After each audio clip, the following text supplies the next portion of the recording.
오늘 예배 가운데 오신 여러분들 사랑하고 축복합니다. 하나님께서 오늘 또 이 예배 속에 살아 역사하여 우리에게 말씀해 주시기를 원합니다. 오늘 말씀의 제목은 묵은 땅을 갈아엎자입니다. 묵은 땅이란 오래도록 갈아 일구지 않아서 길바닥처럼 딱딱하고 굳은 땅을 말합니다.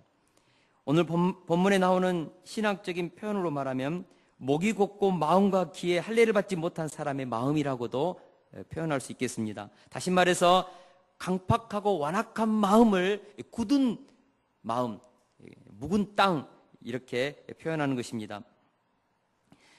바로 사내들인 공회원들의 마음이 묵은 땅이었습니다. 그들은 지금 스데반의 성령 충만한 설교를 들으면서도 조금 더 은혜 받지 못하고 강팍하고 완악한 상태로 있다가 이 스데반의 설교가 끝나자 이를 갈면서 돌로 쳐 스데반을 죽였던 것입니다. 우리에게도 유대 종교 지도자들과 같은 굳은 마음이 있습니다. 이런 묵은 마음은 갈아엎어야 한다는 것입니다. 회개의 쟁기, 말씀의 쟁기, 기도의 쟁기로 우리 굳은 마음을 갈아엎어서 부드러운 마음으로 옥토로 가꿀 때에 하나님의 말씀이 우리 심령에 살아 역사하는 것이지요. 사람의 마음밭에는 여러 가지 종류가 있다고 예수님께서 말씀하셨습니다. 길가와 같이 딱딱한 마음밭도 있고 흙이 얕은 돌밭도 있고 가시떨기가 있는 밭, 그리고 좋은 밭이 있다고 했습니다. 그런데 성경은 오직 좋은 밭에서만 하나님의 말씀의 씨가 떨어져 뿌리를 내리고 싹이 나서 열매를 맺되 30배, 60배, 100배의 결실을 맺는다고 했습니다. 그러나 길가와 같은 밭, 돌밭, 가시떨기가 있는 밭은 말씀의 씨가 떨어지지만 열매를 맺지 못하는 것입니다. 그러므로 신앙생활의 승패는 어디 있습니까? 마음밭에 있습니다. 아무리 예배 참석 많이 하고 기도 많이 하고 성경 많이 읽어도 마음밭이 좋지 못하면 하나님의 말씀이 그 심령에 들어가서 싹이 나서 열매를 맺지 못하는 것입니다. 신앙의 승패는 어디 있다고요? 마음밭입니다. 마음밭. 하나님의 말씀이 그 심령에 떨어져서 뿌리를 내리고 싹이 터서 꽃을 피우고 열매를 맺는 그런 좋은 밭, 옥토. 이 옥토에 신앙의 열매가 있다는 것입니다. 오늘 본문은 우리가 왜 믿음의 사람들의 마음밭이 자꾸 황폐해져서 묵은 땅이 되어 가는지에 대해서 말씀해 주고 있습니다. 사실 예수님을 처음 만났을 때 얼마나 그 마음밭이 좋습니까? 예수님을 처음 만났을 때 우리는 하나님의 말씀을 복음을 들으면 눈물이 글썽거리고요. 은혜 받으면요 어쩔 줄을 모릅니다. 그 순수한 마음, 깨끗한 마음, 하나님의 말씀 앞에서 정직하게 반응하는 그 부드럽고 아름답고 예쁜 마음이 신앙생활을 할수록 굳어지고 딱딱해지고 완악해지고 이유가 무엇일까요? 오늘 본문에서는 바로 그것을 설명해 주고 있습니다. 특별히 스데반을 돌로 쳐 죽인 사내들인 종교 지도자들의 마음밭이 왜 그토록 회개함이 없는 완악하고 강팍한 마음이 되었을까? 오늘 본문은 세 가지로 설명해 줍니다. 오늘 말씀을 살펴보면서 사내들인 공회원들의 그 완악한 마음밭을 어떻게 하면 기경하여 좋은 마음밭으로 가꿀 수 있는지 세 가지로 살펴보고자 합니다. 첫째로 종교 지도자들이 왜 그렇게 마음이 완악해졌을까? 신앙의 본질을 잃어버렸기 때문입니다. 우리 다 같이 44절 말씀을 우리 함께 같이 읽겠습니다. 44절입니다. 시작. 광야에서 우리 조상들에게 증거의 장막이 있었으니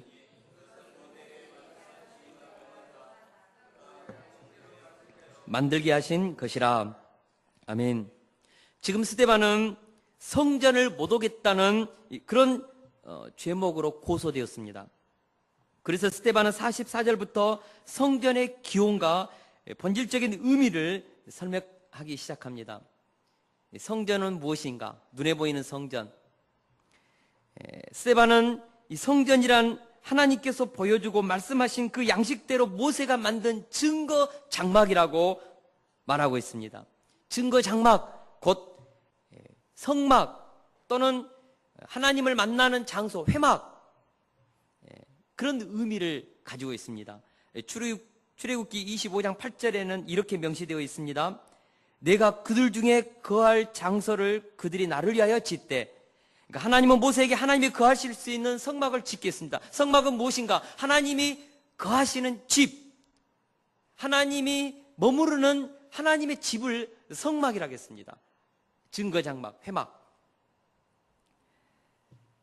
여러분, 근데 사실 하나님은 모세가 지은 그 증거장막에 사실 수가 없습니다. 왜 그렇습니까? 하나님은 영이시기 때문에 인간이 지은 성막에 하나님이 살 수는 없는 것입니다. 그럼에도 불구하고 왜 하나님은 성막을 만들게 했을까? 왜 그래서 그 성막에 거주하면서 이스라엘과 함께 산다고 했을까? 임마누엘의 또 하나의 표시죠. 하나님의 아들 예수 그리스도를 이 땅에 보내실 때 하나님은 우리와 함께 하시기 위해서 인카네이션, 즉 하나님은 성육신 하셨습니다. 예수 그리스도, 성자 예수 그리스도께서 이 땅에 오셨죠. 성막은 바로 하나님의 오심이고 이스라엘 백성들과 함께 임마누엘하는 그런 증표입니다. 그러나 하나님 이스라엘 백성들과 함께 하기 위해서는 뭐가 있어야 합니까? 하나님은 거룩하시기 때문에 이스라엘 백성과 함께 할 수 없습니다. 그래서 성막을 짓기 위해서 성막에서 드려지는 제사를 통하여서 하나님은 이스라엘 백성들의 죄를 깨끗하게 하고 이스라엘 백성들과 함께 거주했던 것입니다. 성막에서도 중요한 것이 무엇입니까? 성막에서 드려지는 제사, 우리가 잘 아는 속죄제, 속건제, 화목제, 번제, 소제. 회막은 제사 지내는 곳입니다. 그곳에는 양의 피를 흘려서 이스라엘의 죄를 용서하는 것입니다. 여러분, 시체가 생기면 어떻게 합니까? 급히 흰 천으로 가리는 것입니다. 제가 대학 다닐 때에 저희 주인집 딸이 그 벽에다가 시멘트 못에다가 자기 그 헐띠로 목을 매서 자살을 했습니다. 아침에 정말 그 엄청난 그 울음소리가 나서 나도 모르게 막 주인집 안방으로 뛰어갔습니다. 무슨 일이냐고. 자기 딸 방을 한번 들어가 보라고 갔더니 딸이 자기 혈띠로 자살했어요. 혀가 이렇게 처지고 얼굴에는 아주 그 광경을 제가 보고요. 물론 경찰서에 신고하고 왔는데 거의 일주일 동안을요. 제가 그 시체에 대한 그 잔상 때문에 굉장히 그냥 식사도 제대로 못하고 그랬던 기억이 납니다. 여러분, 이 시체 본다는 건 보통 일이 아닙니다. 그래서 우리는 시신이 되면은 얼른 흰천으로 덮지 않습니까? 그렇게 해서 깨끗하게 그 부패된 것을 못 보게 하는 것입니다. 이처럼 성막에서 드려지는 제사는 무엇을 의미합니까? 그곳에 드려지는 피, 어린 양의 그 피가 이스라엘 백성들의 그 온갖 더러운 죄를 가리우는 것입니다. 가리우는 것입니다. 성막은 이스라엘의 죄를 가리우는 제사를 통하여서 하나님의 이스라엘 백성들과 함께 한다는 것입니다. 성막의 의미는, 본질적인 의미는 거기에 있습니다. 사실 하나님과 이스라엘 백성들이 동거한다는 것 자체가 무려 있을 수 없는 일입니다. 그러나 어린 양의 피 때문에 함께 이스라엘과 살 수 있는 것입니다. 그렇지 않으면 거룩하시고 공의로우신 하나님의 불이 그들을 한순간에 태워 죄가 될 수밖에 없는 자들입니다. 성막의 본질적인 의미가 여기에 있습니다. 성막은 오실 예수 그리스도를 상징한 것입니다. 유대인들이 왜 그렇게 스데반을 싫어했습니까? 이제 더 이상 성전은 필요 없다고 가르쳤기 때문입니다. 스데반이 이 설교를 할 당시만 해도 유대인들은 하나님께서 예루살렘 성전 안에만 계시는 것으로 믿어왔습니다. 그러나 메시아로 오신 예수님의 이 성전을 헐라 내가 사흘 동안에 일으키리라 말씀하심으로 큰 논란을 일으켰습니다. 사실 예수님이 말씀하신 것은 예루살렘 성전을 뜻하는 것이 아니라 예수님께서 십자가에 죽으시고 부활하신 자기 몸을 성전으로 비유하신 것입니다. 예수님께서 십자가에 죽으셨습니다. 우리를 위해서 피를 흘리셨습니다. 그래서 모든 죄를, 인류의 죄를 예수님은 그 피로 우리를 덮어버린 것입니다. 이 신칭이 우리를 깨끗하게 하신 것이죠. 그래서 예수님의 십자가를 의지하여 우리는 하나님 앞에 담대히 나아갈 수 있게 된 것입니다. 이제 성막의 의미는 사라졌다는 것입니다. 여러분, 성막은 오실 예수님에 대한 모형인 것입니다. 우리가 잘 아는 것처럼 모델 하우스는 건축이 완성되면 그 모델 하우스 뜯어버리지 않습니까? 이것처럼 진짜 원형이 오면 모형은 더 이상 필요 없게 된다는 것입니다. 그래서 스데반은 그렇게 가르쳤습니다. 예수님께서 성전의 모형이신 예수님께서 오셨기 때문에 이제 예루살렘 성전의 의미는 없다. 그러나 성전을 붙잡고 신앙생활했던 종교 지도자들은 그런 스데반을 신성모독죄로 고소했고 죽였던 것입니다. 본질을 이해하지 못하면 눈에 보이는 전통 형식을 위해서 본질을 죽이는 우를 범할 수 있다는 것입니다. 여러분, 본질을 알 때 신앙의 생기가 있고 하나님을 더 깊이 있게 섬길 수 있습니다. 본질을 알아야 돼요. 핵심을 알아야 돼요. 건축하는 것 보면 건축하는 사람은요, 건축 설계도에서부터 마무리까지 꿰뚫고 있습니다. 그러나 그 건축하는 과정에만 참여하는 사람들은요, 굉장히 일할 때도 불안해요. 시키는 것밖에 못해요. 그래서 부자유스럽습니다. 형식과 틀에 매이는 것입니다. 그러나 이 건축을 완전히 꿰뚫고 있는 사람은 자유자재로 건축 역사를 이룰 수 있죠. 제가 건축을 해보니까 그렇습니다. 동일합니다. 신앙생활도 동일합니다. 신앙의 본질을 아는 사람은 자유를 누립니다. 그러나 신앙의 본질을 알지 못하면 종교라는 형식, 조직, 시스템에 갇혀서 굉장히 율법에 매인 불완전한 신앙생활을 하게 된다는 것입니다. 그러므로 우리가 정말 중요한 것은 전통과 형식에 매여서 신앙의 껍질만 붙잡고 신앙생활하면 신앙생활이 힘들어진다는 것입니다. 나만 힘든 것이 아니라 주변의 사람도 힘듭니다. 그러므로 우리는 신앙의 본질을 깊이 있게 깨우쳐야 합니다. 이스라엘 백성들은 하나님을 성막에 가둬놓고 자신들이 만들어낸 하나님을 섬기면서 진짜 하나님을 진심으로 섬기는 스데반을 돌로 쳐 죽였다는 것입니다. 옛날 어느 수도원에 쥐가 많아서 고양이 한 마리를 키우게 되었습니다. 그런데 예배 때마다 이 고양이가 하도 왔다 갔다 오도방정을 떠니까 수도원의 원장이 예배를 드릴 때 너무 방해되니까 밑에 있는 사람들에게 시켰습니다. 이 고양이 좀 예배 드릴 때는 예배당 그쪽 문에 좀 묶어두라. 그래서 수도원에서는 예배 때가 되면 반드시 고양이를 예배당 밖에 묶어놓고 예배를 드리는 것이 이 수도원의 예배의 일과가 되었습니다. 그런데 세월이 많이 흘러서 수도원 원장도 죽고 그 고양이도 죽게 되었습니다. 그러나 그 수도원에서는 수십 년 동안 고양이를 문 앞에 묶어두고 예배 드리는 것이 전통이 되다 보니까 예배 드릴 때 문 앞에 고양이가 없으면 이상해요. 그래서 그 수도원에서는 예배 드릴 때 일부러 고양이를 사서 예배당 문 밖에 고양이를 묶어놓고 예배를 드렸다는 것입니다. 여러분, 이게 무슨 의미인지 이해가 되십니까? 왜 예배 드릴 때 고양이를 예배당 문 밖에 묶어 놓았는지 그 본래적 의미를 잃어버린 결과가 이처럼 황당한 예배의 양식을 만들어 낸 것입니다. 본질을 기억해야 합니다.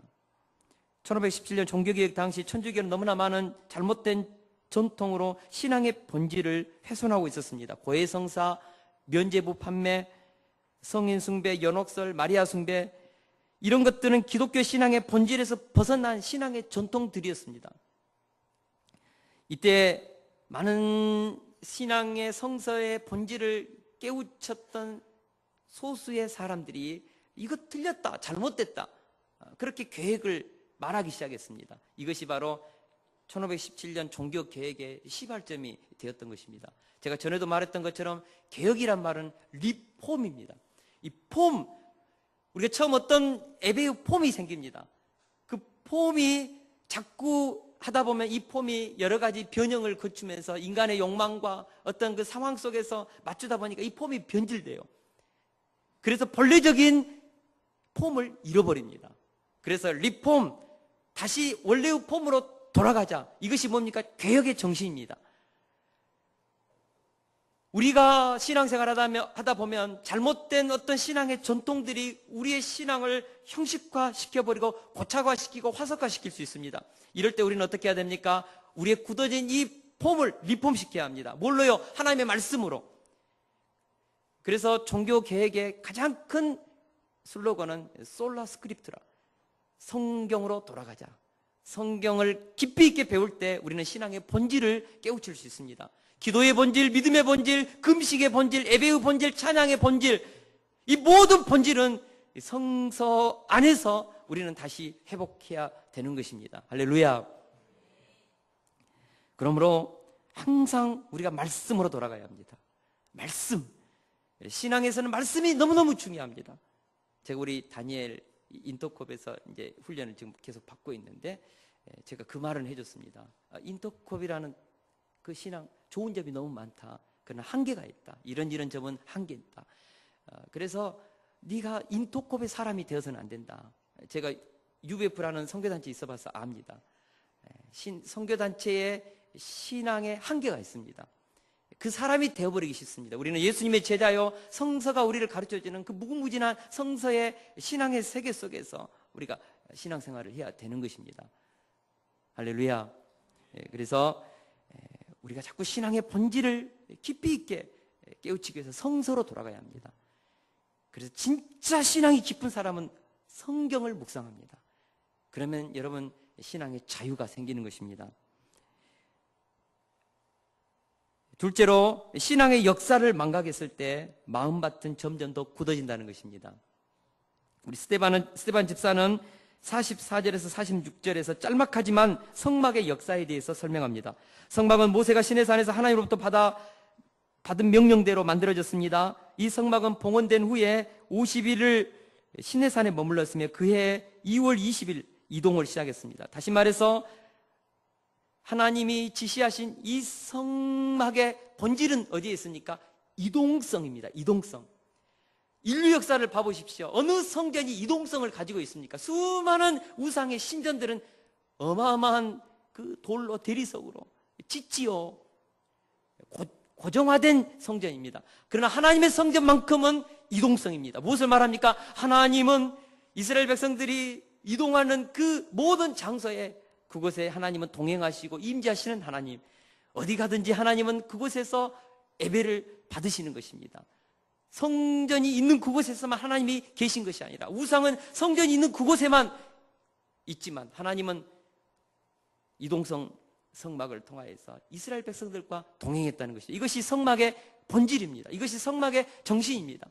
그래서 성막은 세겜에서 실로로, 길갈에서 실로로 높 땅에 있는 곳으로 옮겼다가 다윗 때에는 기브온에서 예루살렘으로 기란 야름에 있는 법궤를 옮겨가지고 기본에 있는 성막과 예루살렘 성막 두 개가 동시에 존재했습니다. 그러다가 솔로몬 때 이 성막을 성전화시켰죠. 어마어마한 그런 돈을 들여서 마침내 하나님의 성막이 고정된 성전이 되는 것입니다. 마치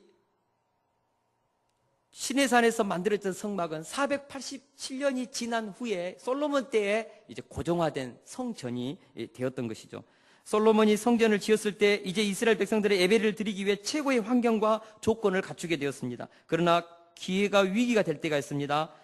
우리가 가난하고 고생스럽던 시절에는 괜찮았던 사람이 성공한 뒤부터 타락한 경우가 많았던 것처럼 이스라엘 백성들은 항상 이동해야 하는 광야의 성막을 뒤로하고 화려하고 웅장한 성전, 움직이지 않는 붙박이 성전을 가짐으로써 오히려 무소부지하신 하나님을 건물 안에 가두어 버리는 그런 어리석음을 범했다는 것입니다. 그들은 성전 안에서 행하는 종교 행위만으로 하나님께 대한 자신의 의무를 끝냈다고 생각했습니다. 그리고 성전 밖에서 그들의 생활 속에 임하시는 하나님의 임재를 그들은 깨닫지 못했다는 것입니다. 왜 이런 우를 범하게 되었을까? 성전의 역사를 몰랐기 때문입니다. 성전이 왜 생겼는지, 그리고 성전이 어떤 역사적 의미를 가지고 솔로몬 때 고착화된 그런 성전이 되었는지, 고정화된 성전이 되었는지, 성전의 역사를 그들이 잃어버렸기 때문에, 망각했기 때문에 그들의 신앙도 그렇게 훼손되고 잘못된 길로 갔다는 것입니다. 스데반은 성전이 갖는 역사적 의미를 가르쳐주기 위해서 솔로몬이 성전을 짓고 나서 복원하면서 기도했던 그 내용을 지금 산해드린 공회원들에게 말하고 있습니다. 우리 48절에서 50절을 같이 한번 읽겠습니다. 시작. 그러나 지극히 높으신 이는 선으로 지은 곳에 계시지 아니하시나니 선지자가 말한 바 주께서 이르시되 하늘은 나의 보좌요 땅은 나의 발등상이요 너희가 나를 위하여 무슨 집을 짓겠으며 나의 안식할 초소가 어디냐? 이 모든 것이 다 내 손으로 지은 것이 아니냐 함과 같으니라. 아멘. 솔로몬은 분명히 하나님은 자신이 지은 성전에만 계실 수 있는 하나님이 아니라고 했습니다. 어떻게 무소부지하시고 온 우주에 충만하시고 땅을 발등상으로 삼으신 그분이 솔로몬이 지은 그 지극히 작은 성전이란 그 공간에 거하실 수 있겠습니까? 솔로몬은 분명하게 말했습니다. 하나님은 온 우주에 거하시고 만물 위에 임재하시고 온 세상을 통치하시는 하나님은 내가 지은 이 성전에만 거하실 수 있는 그런 분이 아니십니다. 그런데 유대인들은 점점 성전에만 하나님을 가두어 버리기 시작했다는 것입니다.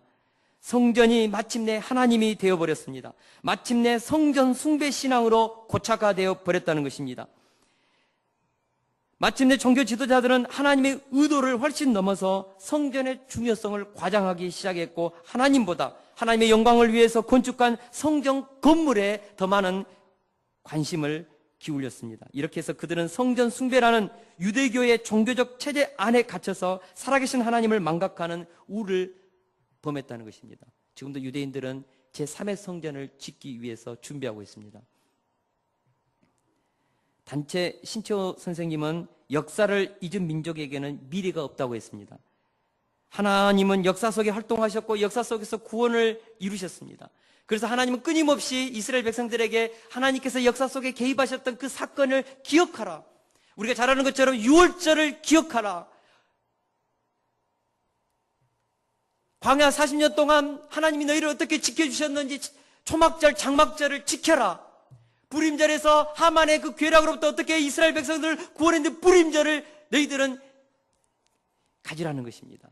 대속제일, 나팔절, 수많은 그런 절기들을 이스라엘 백성들에게 갖게 하시고 역사 속에서 함께 하신 그 하나님을 그들은 기억하기를 원했습니다.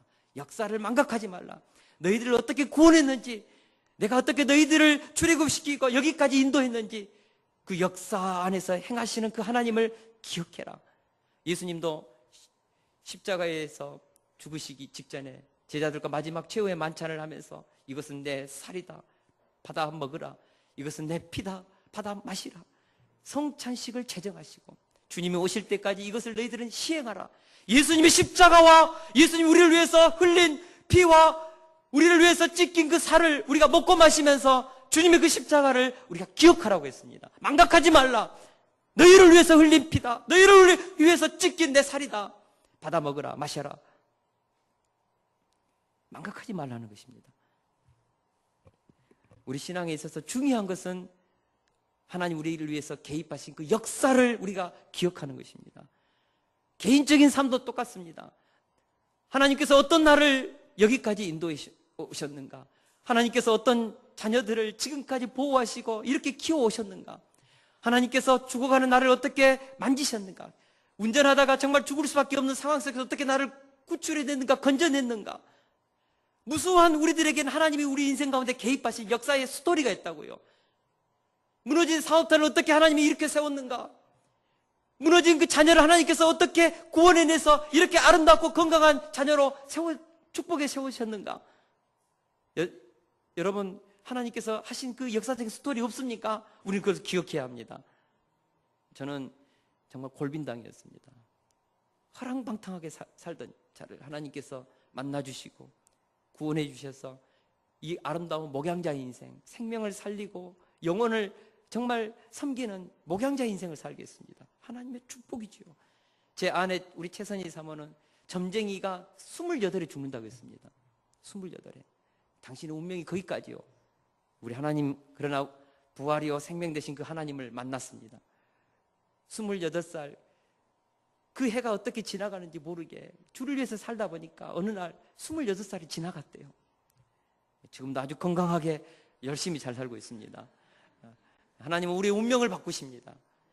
하나님은 우리의 인생 가운데 개입하셔서 우리의 삶을 기적같이 펼쳐내십니다. 그 하나님을 기억하라는 것입니다. 여러분, 기억하십시오. 망각하지 마십시오. 이스라엘 백성들은 그 하나님을 잃어버렸습니다. 망각했습니다. 그래서 오늘 보니까 그들은 그 성막의 주인이시고 진정한 성막의 주인이신 메시아가 와서 그 성막의 의미를 다 완성했음에도 불구하고 그들은 예수님을 영접하지 않고 심지어는 그것을 증거하는 스데반도 돌로 쳐 죽였다는 것입니다. 우리가 역사를 알아야 합니다. 그래서 우리가 성경을 자꾸 읽어야 합니다. 그리고 내 인생의 개인적인 역사도 자꾸 묵상해야 합니다. 그래야 타락하지 않습니다. 여러분, 하나님이 나를 어떻게 인도하셨는지 그 역사를 망각하지 마십시오. 기억하십시오. 마지막으로 말씀을 받고도 지키지 않으면 점점 더 마음이 굳어진다는 것입니다. 우리 53절을 같이 한번 읽겠습니다. 시작. 너희는 천사가 전한 율법을 받고도 지키지 아니하였도다 하니라. 이스라엘 백성들은 모세를 통해 주어진 하나님의 율법을 받고도 지키지 아니하였습니다. 말씀을 들어도 지키지 않으면 그의 마음이 점점 더 굳어지고 강팍해지고 완악해지는 것입니다. 하나님의 말씀을 들어도 그 말씀에 순종하지 않으면 그 마음을 누가 지배하겠습니까? 사단이 장악하는 것입니다.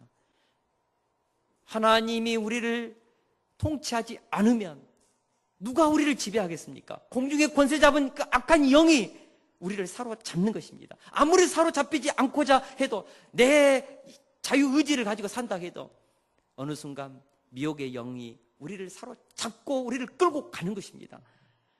우리는 성령의 지배를 받든지 사단의 지배를 받든지 둘 중에 하나입니다. 그러므로 우리가 하나님의 말씀이 와도 순종하지 않으면 결국은 우리는 이 굳어진 마음 가운데서 사단이 점점 우리의 마음을 장악한다는 것입니다. 우리가 잘 아는 사울이 그랬습니다. 하나님께서 은혜를 주었습니다. 그에게도 성령의 기름 부심이 있었습니다. 그러나 하나님의 말씀에 불순종하기 시작했습니다. 계속해서 변명했습니다. 회개하지 않았습니다. 하나님의 영이 사울을 떠났습니다. 악령이 그를 사로잡기 시작했습니다. 그는 우울증, 조울증으로 미쳐갔습니다. 우리가 잘 아는 가룟 유다는 어떠했습니까? 인류 역사상 가장 위대하신 예수 그리스도 곁에서 3년을 동고동락했습니다. 인류 역사상 가장 위대한 설교자 예수 그리스도 옆에서 그 파워풀한 하나님의 말씀을 들었습니다. 가장 가까이서 들었다고요. 인류 역사상 가장 위대한 기적을 행하시는 그 기적을, 표적을 3년 동안 가룟 유다는 보았습니다. 그럼에도 불구하고 예수 그리스도께서 주어지시는 그 말씀을 그는 받아들이지 않았습니다.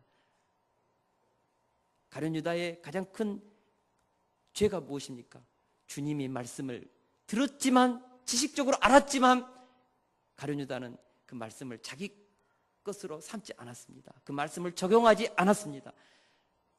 결국 굳어진 마음, 교만한 마음 속에 사탄이 들어가서 예수님을 팔게 했던 것입니다.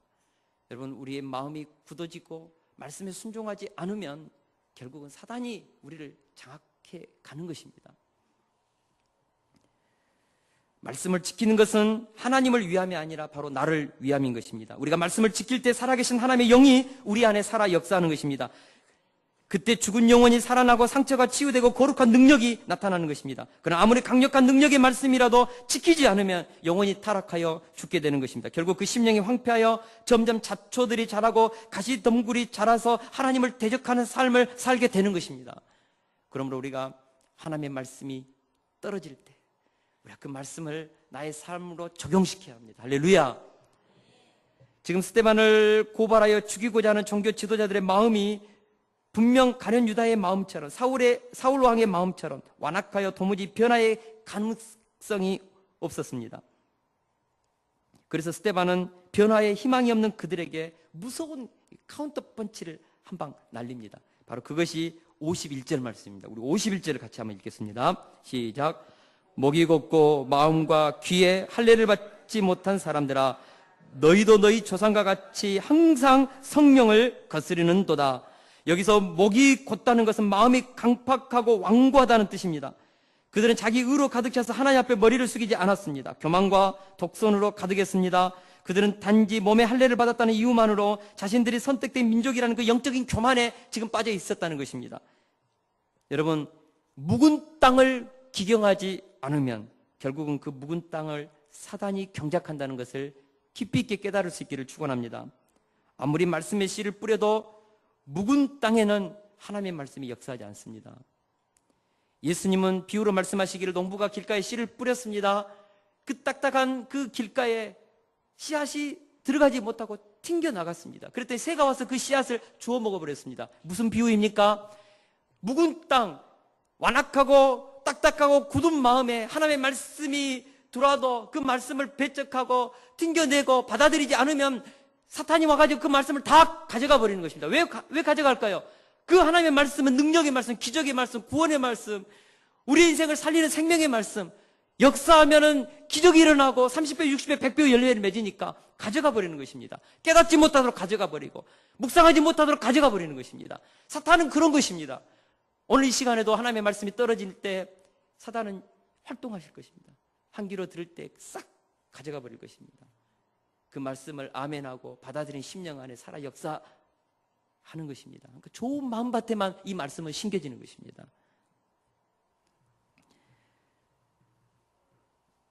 그러므로 묵은 땅은 반드시 갈아엎어야 합니다. 쟁기로 갈아엎어야 합니다. 돌처럼 단단해져 있다면 포크레인을 동원해서라도 그 굳어진 땅을 엎어야죠.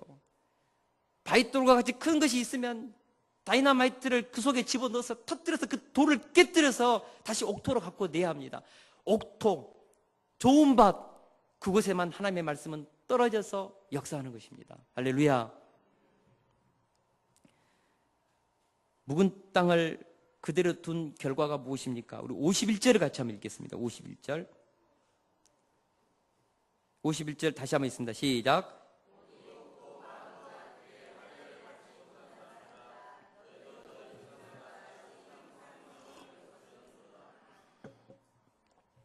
그렇습니다. 성령을 거슬려 살게 되는 것입니다. 여러분, 묵은 땅을 기경하지 않으면요, 성령을 거슬려서 살게 됩니다. 다시 말하면 성령이 우리를 통치하여 하나님의 뜻 가운데로 우리를 인도하는데 우리가 그 성령의 계획과 성령의 인도하심을 거역해서 역주행하는 인생을 산다는 것입니다. 또한 묵은 땅을 기경하지 않으면 어떻게 됩니까? 우리 52절도 같이 한번 읽겠습니다. 52절 시작. 너희 조상들이 선지자들 중에 누구를 박해하지 아니하였느냐? 의인이 오리라 예고한 자들을 그들이 죽였고 이제 너희는 그의 의인을 잡아준 자요 살인한 자가 되나니. 묵은 땅을 기경하지 않으면 하나님이 세우신 종들을 통해 일하시는 하나님을 대적하게 된다는 것입니다. 신약 성경을 읽어보면 종교 지도자들과 수많은 유대인들이 예수님을 핍박하여 죽였습니다. 그 이유가 무엇입니까? 목이 곱고 마음과 귀에 할례를 받지 못한 그 굳은 마음 때문에 예수님을 통하여 하나님의 능력과 영광과 말씀과 그 모든 것이 다 보임에도 불구하고 그들은 길을 막고 예수님을 십자가에 못 박아 죽였습니다. 그러니까 굳은 마음은, 묵은 땅은 아무리 하나님이 살아서 기적을 보여도요, 그 묵은 땅으로는 안 돼요. 그래서 성령은 바로 그 묵은 땅을 깨뜨리는 것입니다. 제가 예수님을 아무리 지적으로 알아도 머리로는 이해가 되는데 마음은 영접하지 못하겠어요. 근데 성령께서 87년 성탄을 앞두고 그날 밤에 그 예수님, 그 하나기로 오신 예수님을 묵상하다가 제게 깊은 깨달음을 줬습니다. 그분이 하나님이시다. 어린 하나기로 오신 그분이 인간이 아니라 우주 만물을 창조하신 하나님이다. 그분이 성철아, 너를 위해서 왔다. 그것이 깨달아지는 순간요, 제가 얼마나 울었는지 모릅니다. 하나님, 나같이 교만하고 더럽고 추악한 나를 위해서 이처럼 낮아지셨습니까? 나를 위해서 오셨습니까, 주님? 그때 제 심령이 깨지기 시작했습니다. 저는 성령께서 제 심령을 깨뜨려 주셨다고 믿습니다. 인간적인 그 완악함과 교만함이 우리 의지로 복음이 받아들여질 수 있겠습니까? 오늘도 이 말씀이 은혜를 받을 수, 우리 인간적인 마음으로 받을 수 있겠습니까? No! 하나님이 우리의 마음을 부드럽게 하고 깨뜨려 주셔야만 하나님의 말씀이 혼과 영과 관절과 골수를 찔러 쪼개며 역사한다고 저는 믿습니다. 그러므로 우리가 묵은 땅을 기경해야 합니다. 북이스라엘이 망하기 직전에 하나님은 호세아 선지자를 보내서 강력한 어조로 말씀하셨습니다. 너희 묵은 땅을 기경하라. 지금이 곧 여호와를 찾을 때니 마침내 여호와께서 오사 공의를 빛처럼 너희에게 내리시리라. 호세아는 이스라엘 백성들이 하나님의 의를 빛처럼 받기 위해서 묵은 땅을 기경하라. 그렇지 않으면 너희들은 앗수를 통하여 망한다. 묵은 땅을 기경하라. 완악하고 교만한 마음을 깨뜨려라. 주님께서 말씀하신 것을 받아들이고 순종하라. 북이스라엘은 듣지 않았습니다. 묵은 땅을 기경하지 않았습니다. 아수르를 통하여 721년에 망했습니다. 또다시 하나님은 에레미야 선지자를 통하여서 586년 느부갓네살로부터 망하기 직전에 에레미야 선지자를 통하여 4절에서 이렇게 말씀하셨습니다. 여호와께서 유다와 예루살렘 사람에게 이와 같이 이르노라. 너희 묵은 땅을 갈고 가시덤불에 파종하지 말라. 지금 이스라엘 백성들 586년에 망하기 직전에 에레미야 선지자를 하나님이 보내셔서 눈물로 그들을 하나님께 돌아오라고 외쳤지만 어느 누구도 듣지 않았습니다. 하나님은 에레미야를 통하여 그 완악한 묵은 땅을 기경하라고 했지만 그들은 듣지 않고 결국 느부갓네살에 의해서 처참히 망하고 바벨론 포로로 끌려갔습니다. 여러분, 묵은 땅을 갈아엎지 않으면 하나님의 말씀이 들려도 들리지 않습니다. 우리가 계시록을 읽어보십시오. 하나님께서요, 그 마지막 종말의 때에 그렇게 많은 표적과 기적을 행하면서 하나님의 선지자들과 종들을 통하여 주님이 오신다고 얘기해도요, 그들은 오히려 대적합니다. 그 계시록에 나와는 그것이 그대로 이루어지고 있음을 보고도요, 회개하고 돌이키지 않는다고 했습니다. 바로 그것입니다. 인간적인 인력으로 안 됩니다. 여러분, 인력으로 된다고요? 안 돼요. 안 돼요. 안 됩니다. 하나님께서 우리의 굳은 마음을 갈아엎으셔서 하나님의 음성이 들리게 하시고 예수님이 이해가 되게 하고 그 십자가 내 십자가가 되게 했다는 이 사실이 얼마나 감격스럽습니까?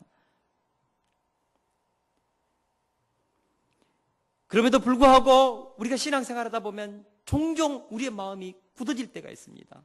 어떻게 해야 됩니까? 기경해야죠. 다시 갈아엎어야죠. 하나님의 은혜를 받아야죠. 제가 시골에 있다 보니까요, 봄에 보면 비가 내리지 않습니까?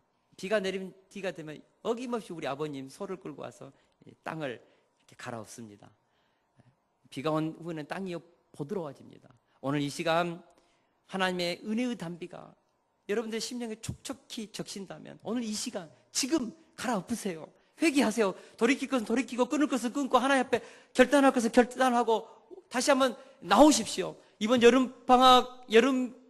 이번 기간 동안에 나태해지고 우리 마음속에 막 그냥 잡초도 막 나고 그런 거 있지 않습니까? 조금씩 굳어졌다면 다시 한번 오늘 이 시간을 기초해서 다시 한번 우리의 그 굳은 마음을 기경하자고요. 러시아의 문호 톨스토이가 인생에 있어서 중요한 것 3가지, 지금 이 시간, 지금 내가 하는 일, 지금 내가 만나고 있는 사람이라고 했습니다. 지금이 바로 하나님을 찾아야 할 때이고 지금 이 예배에서 회개하고 마음을 갈아엎어야 하며 지금 내가 만나고 있는 하나님 앞에서 지금 진지하게 이 시간 우리가 반응하자고요. 그렇게 해서 다시 한번 우리의 마음을 갈아엎어서 하나님이 우리를 쓰시고자 하시는 그 능력 가운데로 다시 한번 우리가 나아가서 2014년 하반기를 저와 여러분들이 승리할 수 있기를 축원합니다. 우리 찬양하고 같이 기도하는 시간 갖겠습니다.